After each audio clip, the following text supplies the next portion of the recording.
Good evening. Alberta unions are sending a message to the provincial government for invoking the notwithstanding clause to force striking teachers back to work. They say the wheels have been set in motion for a province-wide general strike. CTV's Connor Hogg was at the union's announcement earlier today. And Connor, could Alberta see a general strike soon? Well, Brendan, not necessarily a general strike, but a general strike, if necessary, is what the Alberta Federation of Labour had to say, meaning the process of organizing a general strike has been started, but the president of the AFL says it will take time. Daniel Smith has awakened a sleeping giant. Union workers from across the province gathered in Edmonton Wednesday afternoon, responding to the province forcing teachers back to work using the notwithstanding clause.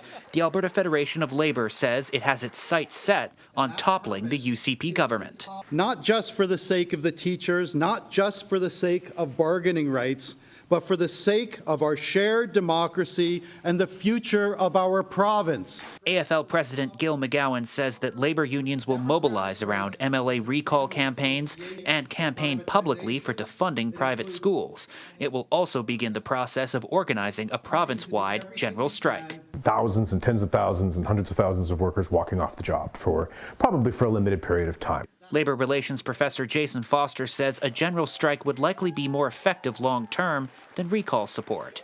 He says while there won't be an immediate strike, there could be new labour woes on the horizon. Nurses are voting on whether to strike later this month. When you turn up workers' anger, that's when they're prepared to mobilize and do things. So I fully suspect that this might actually even enhance the results of their strike vote. When we looked at all of our options, this has been the longest education strike in Canadian history.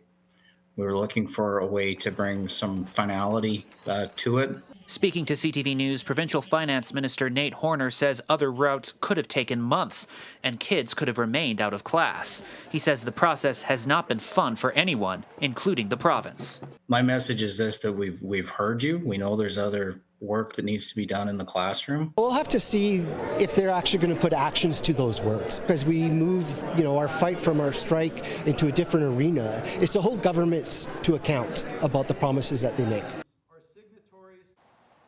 McGowan is not committing to a timeline on when workers could actually walk off the job. When pressed, he told media that consultation with other unions will take some time, as a general strike hasn't been seen in Canada for more than 100 years. There are 24 unions affiliated with the AFL, representing 175,000 workers in the province, including Teamsters, food and commercial workers, nurses, steel workers, and the Canadian Union of Public Employees. Brendan? Thanks for that, Connor. Our Connor Hogg live for us in studio this evening.